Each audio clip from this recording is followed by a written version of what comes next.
По программе переселения граждан из аварийного жилищного фонда с учетом необходимости развития малоэтажного строительства на 2013-2017 годы в Тампонском районе сдается жилье в Мегино-Алданском наследии, возведение которых началось в 2014 году. Подробности у коллег.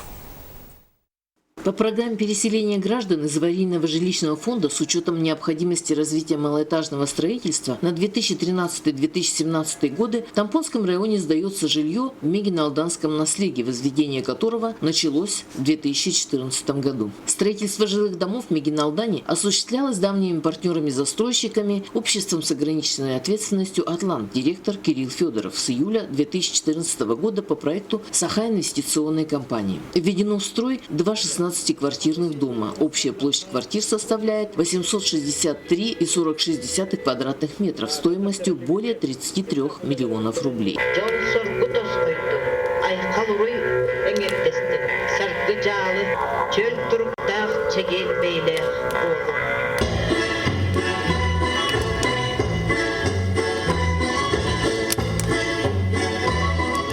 Строители ООО «Атлант» построили не один дом в Тампонском районе. Это и жилье в Тополинном, Тресхальжае. Строятся еще два дома в селе Мегино-Алдан. Ключи от нового благоустроенного жилья сегодня получили 32 семьи. Сегодня для нас всех большой праздник. Вот новые дома. Нет слов.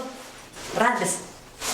Радость от получения жилья с односельчанами пришли разделить жители поселка, которые также ждут новоселья в будущем году.